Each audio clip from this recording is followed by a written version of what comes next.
வீரையாவின் ரிக்ஷாவில் துர்க்கையம்மன். ஒரு ஊர்ல வீரையா அப்படிங்கிற ஒருத்தன் இருந்தான். வீரையா ரிக்ஷா ஓட்டுக்கிட்டு தான் அவனுடைய வாழ்க்கைய வாழ்ந்துகிட்டு இருந்தான். அப்படி சம்பாதிக்கிற பணத்துல தான் படுத்த படுக்கையா இருக்கிற அவனுடைய பொண்டாட்டிக்கு அவன் வைத்தியம் செஞ்சுக்கிட்டு இருந்தான். வீரையாவோட பொண்டாட்டியான கல்பனா உடம்பு முடியாம பாவம் படுத்த படுக்கையா தான் இருந்தா. அவளால கை கால் ரெண்டுத்தையுமே அசைக்க முடியாது.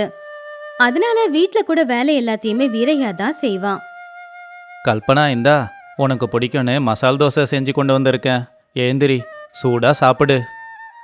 அப்படி வீரையா அவன் கஷ்டப்பட்டு செஞ்சு கொண்டு வந்த மசால் தோசையை கல்பனாவுக்கு ஊட்டி விட்டான். கல்பனா அதை சாப்பிட்டுக்கிட்டே கண்ணுல இருந்து கண்ணீர் விட்டா. அட, ஏன் அழுவுற? என்னாச்சு?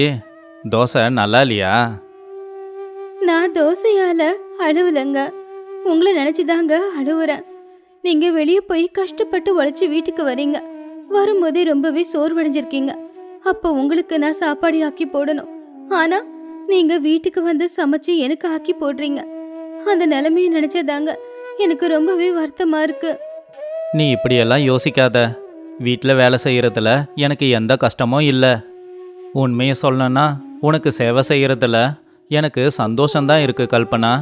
உனக்கு பண்ணாம வேற யாருக்கு பண்ண போறேன் சொல்லு? எப்படியோ அந்த துர்க்கையம்மன் தயவால என் உடம்புல சக்தி இருக்கு. என் உடம்புல சக்தி இருக்கிற வரைக்கும் நான் எல்லா வேலையும் தனியாவே செய்வேன் அப்படின்னு சொல்லி வீரையா கல்பனாவுக்கு சாப்பாடு ஊட்டி விட்டான். அதுக்கப்புறமா வீட்டுல வேலையெல்லாம் முடிச்சுக்கிட்டு ரிக்ஷா ஓட்டிக்கிட்டு அவன் வெளியில போயிட்டான். அப்படி நாள் பூரா ரிக்ஷா ஓட்டி ஏதோ அவனால முடிஞ்ச வரைக்கும் பணத்தை சம்பாதிச்சுக்கிட்டு இருந்தான். அவன் சம்பாதிக்கிற மொத்த பணத்துல தன்னுடைய மனைவிக்கு அவன் வைத்தியம் செஞ்சுக்கிட்டு இருந்தான். ஆனா அவன் உடம்பு கொஞ்சம் கூட சரியாகவே இல்ல. ஒரு நாள் வீரையா அவனுடைய ரிக்ஷாவுல உக்காந்துக்கிட்டு இப்படி யோசிச்சுக்கிட்டு இருந்தான். இது வரைக்கும் 10,000 ரூபாய் செலவாயிடுச்சு. பல வருஷமா அவளுக்கு வைத்தியம் பண்ணிக்கிட்டே தான் இருக்கேன். ஆனா கொஞ்சம் கூட அவ குணமாக மாட்டேங்கிறா. 10 வருஷத்துக்கு முன்னாடி எப்படி இருந்தாலோ இப்போவும் அப்படியே தான் இருக்கா. ஒரு நல்ல வைத்தியர் கிடைச்சா நல்லா இருக்கும். துர்க்கை அம்மன் நிச்சயமா என் பொண்டாட்டிய காப்பாத்துவாங்க. அப்படி வீரையா அவனுடைய மனசுக்குள்ள துர்க்கை அம்மன் கிட்ட வேண்டிக்கிட்டு இருந்தான். இப்படி இருக்கும்போது கோட் சூட் போட்டுக்கிட்ட ஒரு ஆளு வீரையாவோட ரிக்ஷா கிட்ட வந்தாரு. என் காரு கெட்டு போச்சு.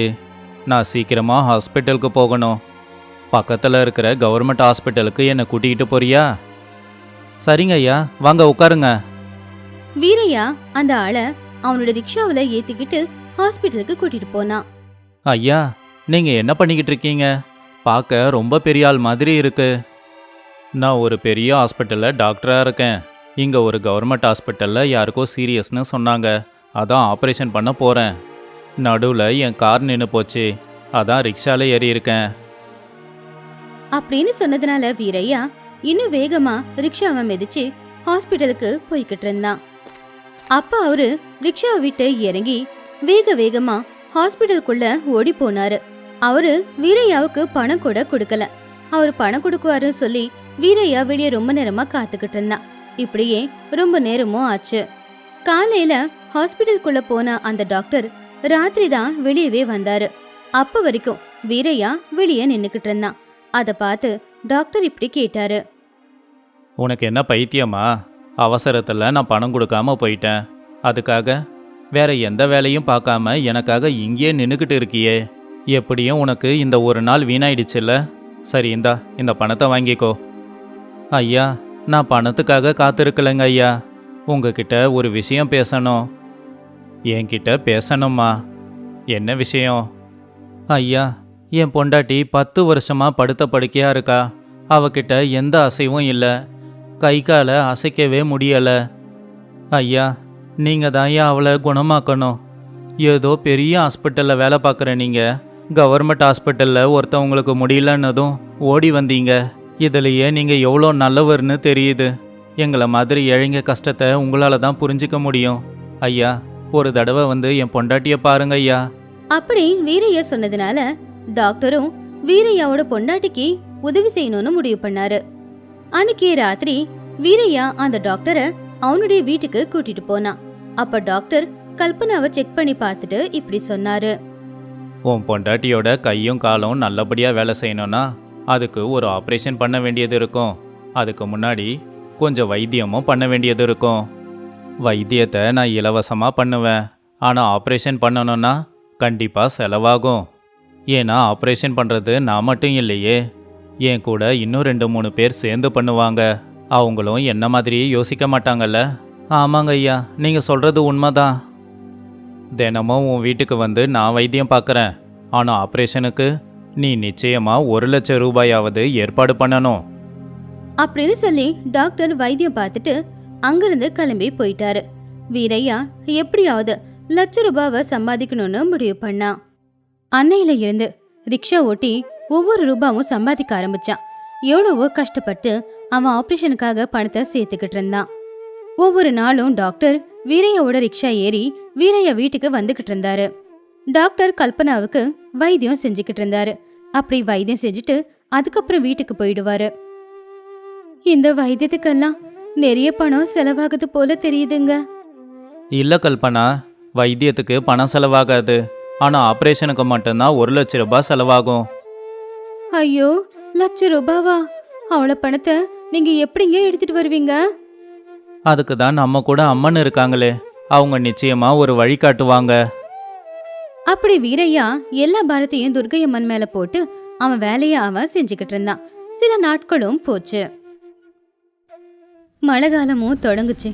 மழை ரொம்ப அதிகமா பெஞ்சுக்கிட்டு இருந்ததுனால வெள்ளமும் வந்துருச்சு. வெள்ளம் வந்ததுனால ஆஃபீஸ்க்கு, பள்ளிக்கூடத்துக்கு, காலேஜ்க்கு லீவும் விட்டுட்டாங்க. அப்படி எல்லாருக்கும் லீவ் விட்டதுனால பாவம் வீரையாவுக்கு சவாரி எதுவுமே இல்லை. பள்ளிக்கூடம், ஆஃபீஸு, காலேஜ் எல்லாம் லீவு விட்டுட்டாங்க. காலையிலிருந்து ஒரு சவாரி கூட வரல. 1 ரூபாய் கூட நான் சம்பாதிக்கல.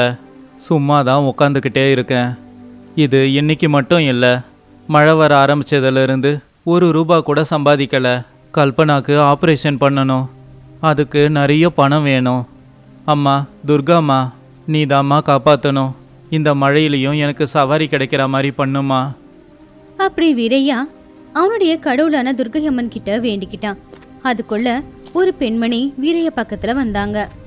அவங்க பாக்குறதுக்கு ரொம்ப கலையாவும் ரொம்ப லட்சணமாவும் இருந்தாங்க. இங்க பாருப்பா, நான் உடனே ராமபுரத்துக்கு போகணும். என்ன உடனே ராமபுரத்துக்கு கூட்டிட்டு போறியா? உனக்கு எவ்வளவு பணம் வேணும்னாலும் நான் கொடுக்குறேன். இந்த மழையில் ராமாபுரம் போகிறது கொஞ்சம் கஷ்டந்தாம்மா. ஆனால் உங்களை நான் பத்திரமா கூட்டிகிட்டு போயிடுவேன். நீங்கள் வந்து வண்டியில் ஏறுங்க. அப்படி வீரையா அவங்கள ரிக்ஷால உட்கார வச்சு கூட்டிக்கிட்டு போனான். மழை பேஞ்சுக்கிட்டே தான் இருந்துச்சு. வண்டியில உட்காந்துருக்கிறவங்க நனையக்கூடாதுன்னு மேல இருக்கிற ஒரு கூரையை இழுத்து விட்டான் வீரையா. அதனால அவங்க மழையில நனையல. ஆனா பாவம், முன்னாடி சீட்ல உட்காந்துக்கிட்டு வண்டி ஓட்டிக்கிட்டு இருந்த வீரையா மட்டும் மழையில நனைஞ்சுக்கிட்டே தான் இருந்தான். அட, என்னப்பா இது, நான் நனையக்கூடாதுன்னு கூரைய போட்டு விட்டுருக்க, ஆனா நீ மட்டும் நனைஞ்சுக்கிட்டே இருக்கியே. அதெல்லாம் ஒன்றும் பரவாயில்லம்மா. ஏன் ரிக்ஷாவில் வரவங்க நனையக்கூடாது, அதுதாம்மா முக்கியம். அப்படி வீரையா அவங்கள ராமபுரத்துக்கு கூட்டிக்கிட்டு போய்கிட்டு இருந்தான். திடீர்னு அந்த ரிக்ஷாவே ரொம்ப பாரம் ஆயிடுச்சு. வீரையா எவ்வளவுதான் கஷ்டப்பட்டு மிதிச்சாலும் ரிக்ஷா முன்னாடி போகவே இல்லை. அவனுடைய மொத்த பலத்தையுமே போட்டு அவன் ரிக்ஷாவை மிதிச்சு முன்னாடி எடுத்துட்டு போக பார்த்தான். ஆனா ஒரு அடி கூட ரிக்ஷா நகரவே இல்லை. அப்போ வீரையாவுக்கு சந்தேகம் வந்து அவன் பின்னாடி திரும்பி பார்த்தான். அப்போ வீரையாவோட ரிக்ஷால உட்காந்துக்கிட்டு இருக்கிறது துர்க்கையம்மன். துர்க்கையம்மனை பார்த்ததுமே வீரையா ரொம்பவும் ஆச்சரியப்பட்டான். அம்மா துர்கா அம்மா, உங்கள் தரிசனம் இப்படி கிடைக்கும்னு நான் எதிர்பார்க்கலம்மா. என் மேலே கருணை காட்டி தானே என்னை பார்க்க வந்திருக்கீங்க. ஆமா வீரையா, உனக்கு உதவி செய்யறதுக்காக தான் இந்த ரிக்ஷாவில் வந்து ஏறின. எத்தனையோ ஆண்டுகளா நீ என்னதான் நம்பிக்கிட்டு இருக்க. என்ன நம்பி கும்பிடுறவங்கள நான் என்னைக்கும் ஏமாத்த மாட்டேன்.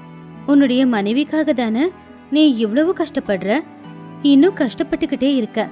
இதோ இந்த குடத்துல நிறைய தங்க நாணயங்கள் இருக்கு. இதை எடுத்துக்கோ. இதை வச்சு உன் பொண்டாட்டியோட வியாதியை நீ குணமாக்கிக்கோ. அப்படி துர்க்கையம்மன் ஒரு கொடை நிறைய தங்க காசுகளை வீரையா கிட்ட கொடுத்து வீரையாவை மனசார வாழ்த்திட்டு அங்கிருந்து மறைஞ்சு போயிட்டாங்க. வீரையா அதுல இருந்த தங்க காசுகளை வித்து அந்த பணத்துல கொண்டு போய் கல்பனாவுக்கு வைத்தியம் செஞ்சான். போக போக கல்பனாவும் முழுசா குணமாயிட்டா.